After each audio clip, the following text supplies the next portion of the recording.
Hello everyone, welcome to my YouTube channel. तो इससे previous videos में हम आपके पास पढ़ चुके हैं इंट्रोडक्शन ऑफ डिटरमिनेंट, और साथ में मैंने आपको बताया कि किस प्रकार से first order, second order, third order के लिए आपके पास जो स्क्वायर मैट्रिक्स होते हैं उनके डिटरमिनेंट की वैल्यू कैसे निकाली जाती है। ठीक, तो आपके पास जो हम आज करने वाले हैं उस पर आधारित जो एक्सरसाइज है, एक्सरसाइज 4.1, तो उसको हम आज कम करेंगे। आपके पास देखिए सिंपल सा क्वेश्चन आपके पास होंगे, बस हमारे पास रिवीजन हो जाएगा। आपके पास जो सेकंड ऑर्डर और थर्ड ऑर्डर का जो आपके पास स्क्वायर मैट्रिक्स के डिटरमिनेंट है उनके आपके पास, ठीक है, क्वेश्चन उसी पे आधारित जाता है आपके पास। ठीक, तो देखिए पास पहला क्वेश्चन आपके पास है, एक्सरसाइज का पहला क्वेश्चन आपके पास है कि आपको इसकी वैल्यू निकालनी है, इवेलुएट करना है। ठीक है, तो देखो सॉल्यूशन में तो मैं इसको डिटरमिनेंट एक या आप डेल भी लिख सकते हो, ये नोटेशन दे दिया 2 4 -5 -1। इसको सॉल्व करना है तो मैंने आपको बताया था कैसे सॉल्व करते हैं। जो इसमें मेन डायगोनल हो गए उसके एलिमेंट गुणा हो जाएंगे, यानी बस होगा 2 × -1, और बीच में साइन किसका आएगा, माइनस का। फिर जो सेकेंडरी डायगोनल होता है ऊपर मल्टीप्लाई होते हो जाएगा 4 × -5। तो सॉल्व करना तो ये हो रहा है आपके पास -2 माइनस, और ये आपके पास हो रहा था -20। तो कुछ इस प्रकार से हो रहा है -2 + 20, यानी कितना आ गया +18। तो ये आ गया इस डिटरमिनेंट की वैल्यू। सिंपल सा आपके पास सेकंड ऑर्डर है, तो सेकंड ऑर्डर को हम इजीली कर सकते हैं आपके पास। ठीक है, तो इसी प्रकार से आपके पास दूसरा क्वेश्चन भी आपके पास है, देखिए क्या होगा। तो जो सेकंड क्वेश्चन का आपका जो पहला भाग आपके पास है उसमें देखिए आपके पास सिंपल सा आपके पास है, बस यहाँ पर जो एलिमेंट्स है इस डिटरमिनेंट के वो क्या है आपके पास ट्रिग्नोमेट्रिक फंक्शंस के रूप में आपके पास। ठीक है, पर सॉल्व करने का तरीका वही आपके पास, ये आपके पास हो जाएगा डेल इक्वल टू हो जाएगा। देखो सॉल्व करेंगे तो कैसे करते हैं आपके पास, इसको मैंने डेल मान लिया, हो जाएगा cos theta minus sine theta into sine theta into cos theta. वही मल्टीप्लाई करने का तरीका वही, जो डायगोनल का एलिमेंट है आपके पास ये आपस में मल्टीप्लाई हो जाएगा cos theta into cos theta, ये मल्टीप्लाई होगा। फिर बस बीच में माइनस, ये मल्टीप्लाई होंगे तो बस होगा minus sine theta into sine theta. देखो किस प्रकार से हो रहा है, जब सिंप्लीफाई करो तो ये हो रहा है कॉस स्क्वायर थीटा, और ये माइनस ये हो जाएगा माइनस साइन स्क्वायर, माइनस का प्लस साइन स्क्वायर थीटा। और आपको मालूम है cos square theta plus sine square theta कितना होता है 1, यानी इस केस में सारणी की वैल्यू क्या आ गई, यानी इसमें डिटरमिनेंट की वैल्यू कितनी आ रही 1। या हमने ट्रिग्नोमेट्रिक आइडेंटिटीज जो है उसका यूज़ आपके पास, ये क्वेश्चन सिंपल सा आपके पास। ठीक है, क्वेश्चन नंबर सेकंड का जो पास जो सेकंड पार्ट है देखे पास कुछ इस प्रकार से हमको इस डिटरमिनेंट की वैल्यू निकालनी है। तो उसमें देखा पास करने का तरीका वही, जो डायगोनल का एलिमेंट आपस पहले मल्टीप्लाई होगा, यानी ये इससे मल्टीप्लाई होगा पहले। ठीक है, तो हो जाएगा x² minus x + 1 into x + 1, और बीच में साइन आता है माइनस का।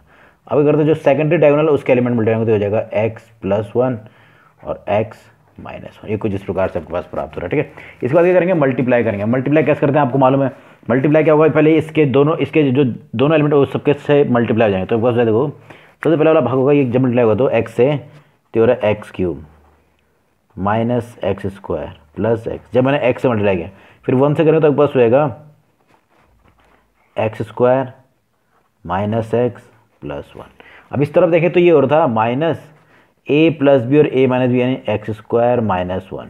जब मैं इसको सिंप्लीफाई करूँगा देखो पास क्या होगा, ये x² से x² कैंसिल है बस। तो इसके बाद सिंप्लीफाई करने पर पास हो रहा है देखो x³ तो ऐसे रहेगा, ये x था और x से भी x की जगह कैंसिल। आपके पास क्या बचा, ये माइनस का हो जाएगा माइनस x² माइनस का प्लस x आपके पास।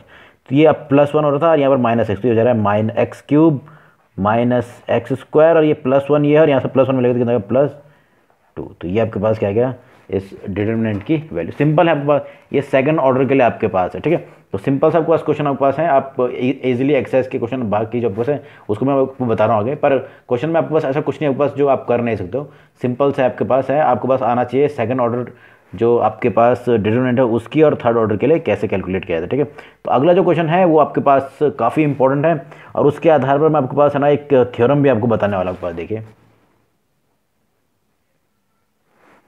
अब आपके पास है क्वेश्चन नंबर थर्ड। देखिए बस एक यहाँ पर डिटरमिनेंट ने दिया, यहाँ पर क्या दिया, स्क्वायर मैट्रिक्स दिया है जो क्या है सेकंड ऑर्डर। इसके लिए आपको प्रूफ करना है कि 2a का यानी 2 × a जो होगा, यानी आपके पास जब 2 से मल्टीप्लाई करते हैं a को तो एक नया आपके पास आ भी मिला होगा, उसका जो डिटरमिनेंट होगा वो 4 टाइम्स होगा सारणिक a के। तो देखो एक बार सबसे पहले तरीका क्या होगा, देखो हमें दिया हुआ मैट्रिक्स है a 1 2 4 और 2, तो इसके लिए मैं सबसे पहले निकाल लेता हूँ 2a मैट्रिक्स। कौन सा निकालता हूँ, 2A। अब 2A आपके पास मैट्रिक्स क्या होगा देखो, देन 2A मैट्रिक्स मतलब हमको इसको, इस मैट्रिक्स को प्रत्येक एलिमेंट को क्या होता है 2 से मल्टीप्लाई। हमने मल्टीप्लिकेशन के दौरान पढ़ा था, जब किसी स्केलर से हम किसी आपके पास आवी को गुणा करें तो कैसे करते हैं आपको मालूम है। जो इसका जो एलिमेंट होंगे वो सारे सारे 2 से मल्टीप्लाई, आपके पास हो जाएगा 2, 8, 4 और 4। तो ये A आपके पास और मैंने 2A निकाल लिया आपके पास, ठीक है। अब इन दोनों के लिए हम क्या निकालें, इन दोनों के डिटरमिनेंट की वैल्यू निकालो। देन सबसे पहले मैं निकाल रहा हूँ सारणिक A, यानी इस मैट्रिक्स A के लिए उसका डिटरमिनेंट निकालते हैं। तो डिटरमिनेंट को कैसे निकालते हैं, इस प्रकार से 1, 2, 4 और 2।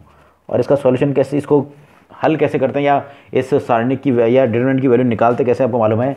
जो मेन डायगोनल उसके एलिमेंट मल्टीप्लाई होंगे 1 इंटू 2 माइनस 4 इंटू 2। तो ये आपके पास हो रहा है 2 माइनस 8, यानी आपके पास हो रहा है -6। तो मुझे क्या प्राप्त हो रहा है, -6 प्राप्त हो रहा है। इसी प्रकार से क्योंकि मुझे प्रूफ करना है उसमें 2A का वो भी निकालना है, तो उसको भी निकाल लेते हैं, डिटरमिनेंट ऑफ 2A। तो 2A मैंने मैट्रिक्स निकाल लिया था, तो उसको भी निकालते हैं। पास कितना हो जाएगा 2, आपके पास हो जाएगा 2A, आपके पास ये था, इसका जब डिटरमिनेंट बनाएंगे तो ये हो जाएगा 2, 4, 8 और 4 इक्वल टू, जब इसको सिंप्लीफाई करेंगे तो मैं आपके पास देखो कर रहा हूँ आपके पास, तो हो जाएगा 2 इंटू 4 माइनस 8 इंटू 4। तो ये तो हो गया 8 माइनस ये हो गया 32, ठीक है। तो आपके पास इन दोनों के पास मैंने सिंप्लीफाई किया तो कुछ ऐसा आ रहा है, और जब मैं इसको सरल करूँ तो हो रहा है -24। तो मुझे कुछ ऐसा प्राप्त हुआ। तो अगर मैं देखूँ ये आपके पास A निकला और ये निकला आपके पास 2A, तो क्लियरली आप देखो जो मेरे पास आपके पास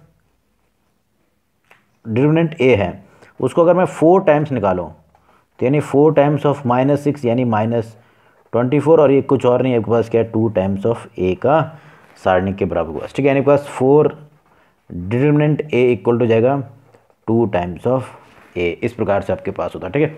तो ये सिंपल सा आपके पास है। तो बस आपको ये याद रखना है, इस पे आधारित एक थ्योरम आपके पास आने वाली है। उसको बताने से पहले मैं इसका अगला जो आपके पास एक्सरसाइज क्वेश्चन है उसको भी बता रहा हूँ, क्योंकि वो भी उसी थ्योरम पे आधारित होने वाली है आपके पास, ठीक है। तो उस वो क्योंकि ये सेकंड ऑर्डर के लिए, वो थर्ड ऑर्डर के लिए है, तो आपके पास वो आगे जो आपके पास जाके वो जनरलाइज हम कर देंगे आपके पास। तो आपके पास वो थ्योरम में आपको जो क्वेश्चन नंबर जो 4 था उसके बाद बताता हूँ आपके पास वो चौथा क्वेश्चन जो है वो तृतीय कोटि यानी थर्ड ऑर्डर का जो स्क्वायर मैट्रिक्स होता है उसके डिटरमिनेंट के लिए आपके पास क्वेश्चन है, ठीक है। तो देखिए आपके पास क्वेश्चन नंबर 4। तो क्वेश्चन नंबर 4 आपके पास है, देखो अगर आपके पास एक स्क्वायर मैट्रिक्स जो थर्ड ऑर्डर है वो आपके पास दे दी जाए, तो इसके लिए आपको प्रूफ करना है 3 टाइम्स ऑफ A का जो सारणिक होगा वो 27 टाइम्स ऑफ सारणिक A यानी डिटरमिनेंट ऑफ A के बराबर होने वाला है, ठीक है। तो पहले देखो पास जो दिया हुआ है, हमें दिया हुआ है गिवन मैट्रिक्स A आपके पास है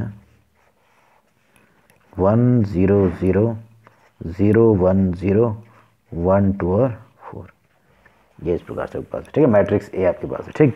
तो ये आपके पास था, तो इसके लिए सबसे पहले निकालूंगा मैं 3A मैट्रिक्स। 3A मैट्रिक्स मतलब 3 टाइम्स ऑफ A 1 0 0 0 1 0 1 2 4, और जब इसको 3 से मल्टीप्लाई करते हैं तो आपको मालूम है कि 3 से मल्टीप्लाई करके आपके पास हो जाएगा, इसके प्रत्येक एलिमेंट 3 से गुणा होता हो जाएगा 3 0 0 0 3 0 3 6, और आपके पास मालूम है तो ये कितना हो जाएगा 12। तो ये 4 दिए 12, इस प्रकार से। तो A दिया हो तो मैंने 3A निकाला। अब मैं एक एक करके पहले निकालूंगा 3A का सारणिक और फिर सारणिक ऑफ A आपको, यानी देखो सबसे पहले निकालते हैं, देखो देन सबसे पहले निकालता हूँ मैट्रिक्स A के लिए उसके सारणिक का मान। तो अगर मैट्रिक्स A ये है तो 1 0 0 0 1 1 2 0 और 4, ये इसका मैट्रिक्स A का डिटरमिनेंट हो जाएगा, ठीक है। तो आप देखो, आप मैंने क्या कहा था कि जब आप थर्ड ऑर्डर आपके पास डिटरमिनेंट हो तो उसको जब आप उसकी जब वैल्यू निकालना चाहते हो तो हम क्या कर सकते हैं, उसको किसी भी पंक्ति व किसी भी कॉलम के अंदर उसका विस्तार कर सकते हैं। पर मैंने आपको कहा था कि अगर सिंप्लीफाई करना है, सरल करना है आपको, मतलब आपको क्या करना है कि जो उसका वैल्यू निकालना है उसको सरल करना है, तो आप उस पंक्ति या उस कॉलम के अंदर निकालिए जिसमें सबसे अधिक क्या हो, शून्य हो। सबसे अधिक क्या होना चाहिए, शून्य। तो देखो तो आपके पास किसके अंदर है, सबसे अधिक शून्य किस में है, कॉलम C1 पे। तो मैंने इसको एक्सपेंड किया वैल्यू निकालने के लिए, एक्सपेंडिंग अलोंग C1 के अंदर इसलिए क्या क्योंकि इसमें सबसे अधिक शून्य है, ठीक है। हाँ, अगर कहीं आपके पास किसी पंक्ति या किसी कॉलम के सभी अभी शून्य हो जाते हैं तो हम कहते हैं उसके सारणी का मान भी क्या होगा 0, पर यहाँ पर ऐसा नहीं है, यहाँ पर 1 आ रहा है ठीक है। तो देखो क्या होगा इसमें C1 में कुल मिला के 3 एलिमेंट है। सबसे पहला एलिमेंट है 1, तो करना क्या है कि 1 को मल्टीप्लाई करना है, जिस पंक्ति और जिस कॉलम में उसको हटा देना है। तो आपके पास क्या मिल रहा है, देखो पहली पंक्ति पहला कॉलम हटा, तो क्या बच रहा है 1 2 0 और 4। अब इसके अगर आपको याद है कि साइन इसके आगे क्या आएगा, तो आपके पास क्या आता है, वैसे पॉजिटिव साइन आता, पर याद नहीं तो हम क्या लेंगे -1 की पावर, ये किस स्थान पे है, पहले पंक्ति पहले कॉलम में, तो उसमें जोड़ देते हैं 1 + 1, ऐसे ही बीच में प्लस। फिर देखो अगला, क्योंकि मैं C1 के अनुदिश कर रहा हूँ तो इसमें C1 का अगला वे कितना 0, तो मैंने लिख दिया 0, और वही जिस पंक्ति और जिस कॉलम में उसको हटाना है, पहला कॉलम और दूसरी पंक्ति हटेगी, तो क्या बच रहा है 0 1 0 और 4, ये इस प्रकार।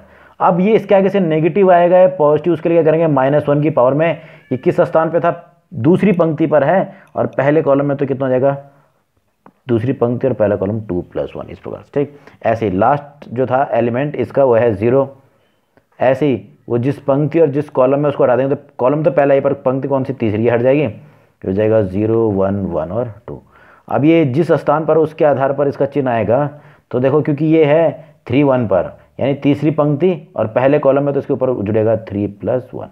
अब देखिए ये होता -1 की पावर 2, तो यानी आपके पास क्या आएगा प्लस, तो बच रहा है आपके पास 1 इंटू, जब उसको सॉल्व करते हो रहा है 1 × 4, बीच में -0 × 2 मतलब 0।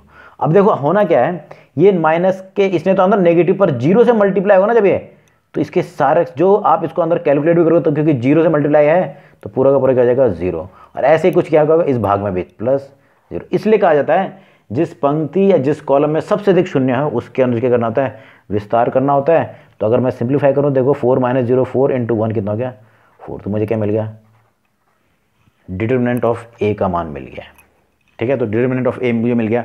इसी प्रकार मैं क्या निकालूंगा, इसमें मुझे क्या चाहिए, 3A का भी सारणिक चाहिए। तो देखो 3A का सारणिक क्या मिलता है, देखिए अब 3A प्राप्त हुआ था मुझे ये पास, उसके हिसाब से सारणिक ये प्राप्त हो रहा है। अब इसकी वैल्यू निकाल रहे हैं, तो वही दोबारा मैं करूँगा, क्योंकि मैं करता हूँ कि किसी डिटर्मिनेंट की वैल्यू इजीली कैलकुलेट हो जाए, तो हम क्या करते हैं उस कॉलम या उस रो के अलोंग उसका एक्सपेंशन करते हैं जिसमें सबसे अधिक मैक्सिमम क्या हो, जीरोस। तो ऐसे यहाँ पर किसमें C1, तो मैंने यहाँ पर भी एक्सपेंड कर दिया, एक्सपेंडिंग अलोंग C1, इसमें भी C1। तो मैं क्योंकि इससे पहले आपके पास जब मैंने डिटर्मिनेंट A निकाला था तो आपको बताया था कि उसमें 0 के अलोंग क्यों करते हैं, क्योंकि ताकि क्या हो जाए सरल। तो यहाँ पर भी देखो आपके पास हो जाएगा determinant of 3A equal to हो जाएगा। अब मैं डायरेक्ट कर रहा हूँ, देखो अब याद रखना क्योंकि पहले कॉलम के अंदर से कर रहे हैं तो साइन अल्टरनेटिव, पहला पॉजिटिव दूसरा नेगेटिव लेना और आखिर क्या लेना है पॉजिटिव। तो मैं डायरेक्ट ले रहा हूँ, इस बार मैंने लिख दिया +3 पॉजिटिव, ठीक है।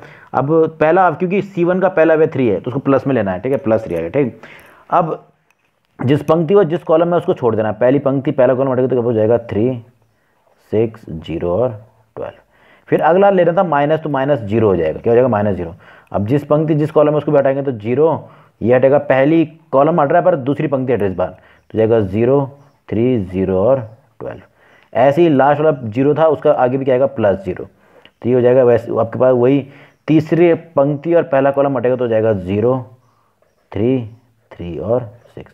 अब सिंप्लीफाई करते हो देखो क्योंकि ये 0 से मल्टीप्लाई होने वाला है, तो इसने तो जो कुछ भी आए वो 0 से मल्टीप्लाई 0 ही होगा। यहाँ पर भी सेम वही, बस यहाँ पर बचेगा 3 टाइम्स ऑफ, यहाँ गुणा करेंगे तो बस कितना हो गया -0, और इधर बाकी क्या हो गया 0 + 0। तो जब मैं सिंप्लीफाई कर रहा हूँ तो आपके पास इजीली आपके पास क्या मिल रहा है, देखो आपके पास जब इसको सरल कर रहे हैं आपके पास तो सीधे सीधे मिल जा रहा है आपके पास 108। तो ये हो गया 3 टाइम्स ऑफ सारणिक का मान, ठीक। तो जो प्रूफ करना है उसके लिए देखो आपके पास क्या होगा, नाउ जो 3A की वैल्यू निकली थी उसके सारणिक ये था 108, और ये कुछ और मैं लिख सकता हूँ 4 गुणा, इसको लिख सकते हैं आपके पास 27 लिखा जा सकता है, और 27 ऐसे ही रहा। और आपके पास क्या होता है, ये किसकी वैल्यू थी, डिटर्मिनेंट ऑफ A की। तो आइए ने अपने प्रूफ किया गया 3A का जो आपके पास डिटर्मिनेंट की जो वैल्यू होगी 3A की वो कितना होगा 27 times of determinant of A। ये आपके पास रिजल्ट आपके पास आ गया, ठीक है। तो जो आपको प्रूफ करना था आपने प्रूफ कर दिया, सिंपल सा है। अब ये जो 2 मैंने क्वेश्चन कराया तीसरा और चौथा, इसके आधार पर मैं आपके पास क्या कर रहा हूँ, आपके पास एक थ्योरम आपके पास सिद्ध तो नहीं कराना, पर आपके पास उसका एक इन दोनों के आधार पर एक इंपॉर्टेंट रिजल्ट आपको बता रहा हूँ जनरलाइज वे में आपके पास। तो देखो क्या आपके पास, तो तीसरा और जो चौथा क्वेश्चन मैंने आपको कराया वो जो आपके पास था उसको मैं हमने प्रूफ किया वो मैंने यहाँ लिख दिया आपके पास, मैट्रिक्स दिए हुए हैं और आपको उनके लिए डिटरमिनेंट के लिए ये रिजल्ट प्रूफ किए हैं आपने, ठीक है। अब थोड़ा ध्यान देना, अब मैं एक एक करके आपको बता रहा हूँ। देखो अगर मैं इसको देखूँ ये किस ऑर्डर का है, 2x2 का है। ये किस ऑर्डर का है, 2x2 का।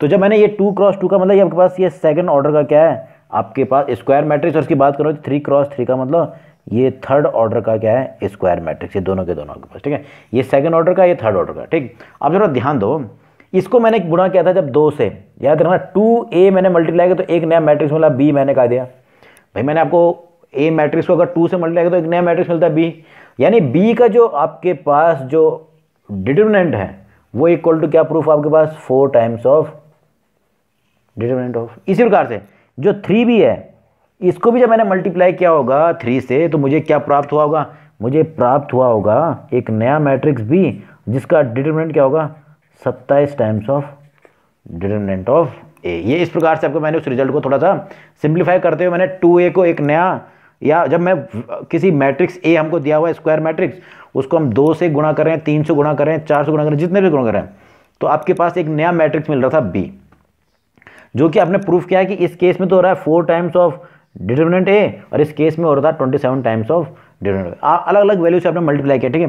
तो इन दोनों रिजल्ट को मैं आपको थोड़ा सिंप्लीफाई करते मैंने कहा देखो, यानी मैं इसको लिख देता हूँ इक्वल टू, देखो इसका ऑर्डर 2 है और आपने किससे मल्टीप्लाई किया 2 से, तो 2 की पावर 2 होता है 4, मालूम है ना आपको भाई। इसका इस a का ऑर्डर भी 2 है और आपने मल्टीप्लाई भी 2 से किया, तो मैं इस 4 को लिखूंगा 2 की पावर 2, इस प्रकार से, ठीक है। मैंने कहा अगर आपके पास किसी कांस्टेंट से आप मल्टीप्लाई कर दो तो यहाँ पर आ गया, और कितने, क्योंकि वो सेकंड ऑर्डर का था इसलिए 2 पावर आ गया आपके पास, ठीक है। इसी प्रकार से यहाँ देखिए आपके पास ये मैट्रिक्स b था, इस केस में मैं क्या कर रहा था, एक आपके पास a को मैंने 3 से गुणा किया, तो मैं इस 27 को लिख सकता हूँ 3 से गुणा किया था ना, और क्योंकि इसमें ये कितने कोटि का है, तृतीय कोटि का ना, इसलिए इसकी 3 की पावर 3, यानी कितना हो गया 27, ये इक्वल टू क्या रहा है मॉड ऑफ b, इस प्रकार से आ रहा है।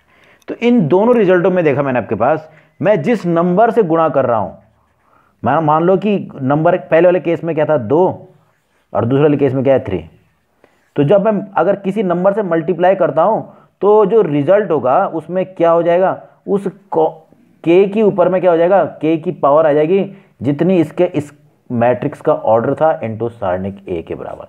ये इस केस में ये आया था और इस केस में क्या है k की पावर 3 सारणिक a के बराबर, जितना ऑर्डर होगा, ठीक है। तो मैं इसको जनरलाइज रूप में लिख रहा हूं, जनरलाइज कर रहा हूं आपके पास,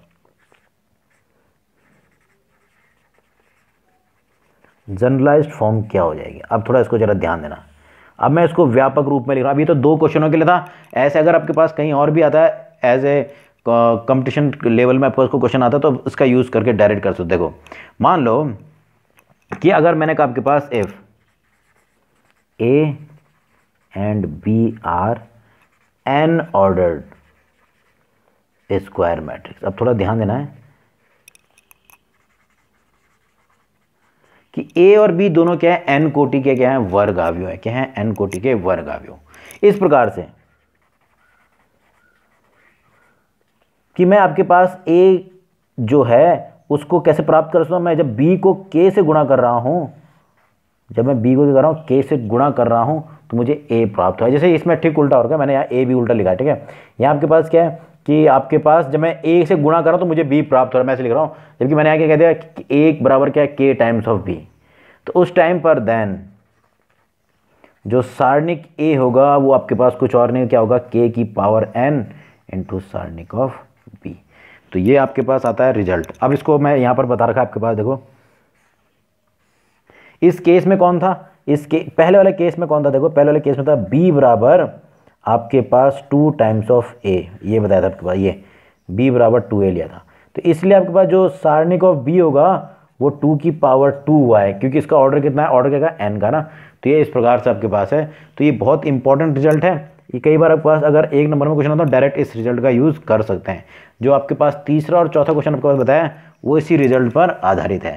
थोड़ा ध्यान देना, पास यहाँ आपके पास n क्या है, a और b दोनों का ऑर्डर। जैसे इस केस में 2 की पावर 2, ये जो पावर वाला है ये क्या आपके पास 2 आपके पास। हाँ अगर मैं कहता आपके पास अब अगर क्वेश्चन मान लो यहाँ पर 3a होता, क्या होता 3a, पहले वाले केस में 3a होता, तो आपके पास वो कितना गुना होता आपके पास सारणी के, तो सिंपल सा है, आपने गुणा किससे किया, 3 से गुणा किया, तो 3 यहाँ था, ठीक है। इसमें आपके पास देखो, इस पर आपके पास मैंने 3 से गुणा किया था आपके पास, ठीक है। अगर मैंने 3 से गुणा किया तो जिस नंबर से गुणा किया वो ऐसे आएगा और उसकी पावर में आएगा उसका ऑर्डर, उसकी पावर क्या आएगा, ऑर्डर, यानी कितना होता 9 टाइम्स ऑफ सारणिक ए प्राप्त होता है, ठीक है। तो क्वेश्चन सिंपल ही आपके पास है।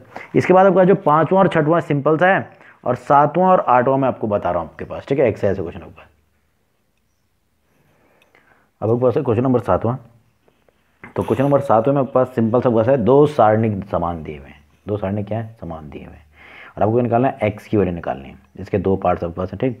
तो आपके पास जो बेसिक गलतियां जो बच्चे इस क्वेश्चन में करते क्या है, वो जो आव्यूह के समान होने का गुण है ना उसको अप्लाई करते हैं, जबकि यहाँ पर ऐसा नहीं है, ये भी एक वैल्यू है और ये भी एक वैल्यू है, दोनों इक्वल दे दिए गए हैं, ठीक है। तो आपको क्या करना है, एक्स की वैल्यू निकालना, हम क्या करेंगे, सॉल्व करेंगे इसको, क्या करेंगे, सॉल्व, दोनों पक्षों में जो दो सारणिक दिए दोनों को सॉल्व करेंगे और तब जाके क्या करेंगे, हम सॉल्यूशन निकालने वाले हैं, ठीक है।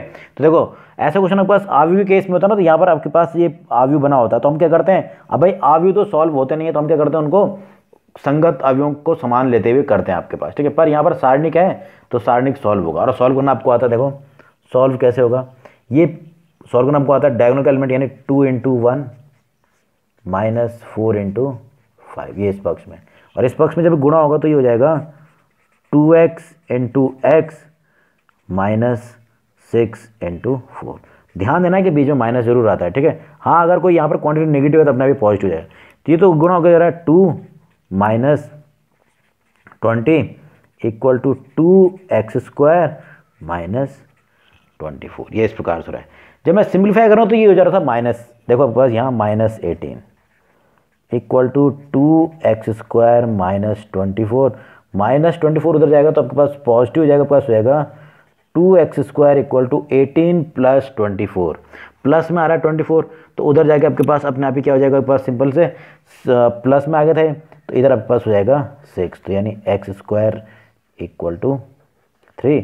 तो आपके पास x² मिल गया है, तो आप इजीली x का मान भी निकाल सकते हैं। तो आपके पास इस केस में x का मान कितना आ जाएगा, आपको मालूम है, इस केस में x = हो जा रहा है, देखिए x = ±√3, तो ये आपके पास x की वैल्यू कैलकुलेट, सिंपल है। बस बेसिक गलतियां जो बच्चे करते हैं मैंने आपको बता दिया, करते क्या है कि वो जल्दबाजी में क्या करते हैं, आव्यूह के का जो गुण है उसको अप्लाई करते हैं, मतलब समान आव्यूह का जो गुण है उसको अप्लाई करते हैं, जबकि यहाँ पर क्या है, सारणिक है, तो सारणिक वाले मेथड से ही क्या करना है, इसका सॉल्यूशन निकालना है, ठीक है। ऐसे ही अगला पार्ट भी आपके पास है, देखो डायरेक्ट बता रहा हूँ, डायरेक्ट मल्टीप्लाई करते हैं, तो इसको सॉल्व करना तो 5 गुणा होगा 2 से, 5 दूने 10, माइनस इसको सॉल्व करना तो 4 × 12, अब क्योंकि पॉजिटिव बार था बीच में माइनस, इक्वल टू ये गुणा होगा तो ये हो जाएगा 5x - 6x, तो इसको सिंप्लीफाई करें तो ये हो रहा है -2 = यहाँ हो जा रहा है -x, तो x बराबर कितना आ गया, सिंपली 2, तो x का मान कितना आ गया 2। ऐसे ही आपके पास 8वां क्वेश्चन भी है, क्योंकि वो इंपॉर्टेंट भी है, कई बार पेपर में आया हुआ है, इसलिए उस क्वेश्चन को मैं आपको बता रहा हूँ, देखिए तो काफ़ी इंपॉर्टेंट क्वेश्चन है, कई बार पेपर में आपके पास आया हुआ है एज 1 मार्क्स क्वेश्चन और 2 मार्क्स क्वेश्चन आपके पास, ठीक है। तो सिंपली क्वेश्चन आपके पास है, सिंपल देखो, ये दोनों सारणिक समान दिए हुए हैं, इक्वल दिए, मतलब ये वैल्यू जो है वो इस वैल्यू के बराबर है, ऐसे नहीं कि आपने आव्यूह समान होने का गुण अप्लाई कर दिया, नहीं, वो आपको करना क्या है, आपके पास जो वैल्यू इक्वल, ये भी एक नंबर को रिप्रेजेंट करता है, ये भी एक नंबर को रिप्रेजेंट करता है, और उसकी मदद से हमको करना है, और दोनों मान बराबर दिए हुए हैं, उसकी मदद से हम क्या करेंगे, x का मान निकालना। देखो एक बार जो पहले दिया हुआ क्या है, हमारे पास है x to 18x = 6 to 18 और 6, ये बात। अब होता क्या है कि बच्चे देखते हैं आपके पास कि भाई दिख रहा है कि भाई यहाँ पर 18 की जगह 18 है, 2 की जगह 2 है, और बाकी x की जगह 6 है, इसका आंसर 6 हो जाएगा, जबकि ऐसा नहीं होने वाला आपके पास, इसका आंसर 6 नहीं है आपके पास। तो देखो पास हम क्या करेंगे, तो सॉल्व करेंगे, क्या करेंगे, क्योंकि हम आव्यूह का जो आपके पास गुण है वो आपके पास आव्यूह के लिए सीमित है, यहाँ पर सारणिक है तो सारणिक का क्या मिलती है, एक पर्टिकुलर वैल्यू मिलती है, तो हम निकालेंगे उस पर्टिकुलर वैल्यू को। तो सॉल्व करेंगे तो पास आपको मालूम है, पहले मेन डायगोनल गुणा होगा तो x गुणा x हो गया x² माइनस, इसमें करेंगे तो ये हो गया 36 इक्वल टू, इसको भी गुणा करेंगे तो आपको मालूम है पहले डायगोनल का एलिमेंट गुणा होगा 36 और -36, तो -36 से -36 कैंसिल, आपके पास मिल रहा है x² = 36, तो x बराबर मिल रहा है +-6। तो x बराबर कितना रहा है, +-6 में से कुछ भी हो सकता है आपके पास, ठीक है। ऐसा नहीं कि केवल 6 आपके पास इसका आंसर है, ठीक है। तो ये आपके पास है एक्सरसाइज 4.1। इसमें मैंने आपके पास 2 क्वेश्चन आपके पास छोड़े हैं, 5वां और 6वां, जो कि आप इजीली कर सकते हो। और तृतीय कोटि के आपके पास जो मैट्रिक्स है उसके लिए आपको सारणिक यानी डिटरमिनेंट की वैल्यू निकालनी है, इससे आपकी प्रैक्टिस भी हो जाएगी, ठीक है। अगला जो आपके पास जो वीडियो में आपके पास एक्सप्लेन करूँगा आपके पास, उसमें हम पढ़ेंगे सबसे इम्पोर्टेंट टॉपिक इसका, वो आपके पास है प्रॉपर्टीज़, डिटरमिनेंट की प्रॉपर्टीज़, ठीक है। और काफ़ी इंपॉर्टेंट होने वाला आपके पास, कई बार से 4 मार्क्स का क्वेश्चन आपके पास आता है आपके पास, ठीक।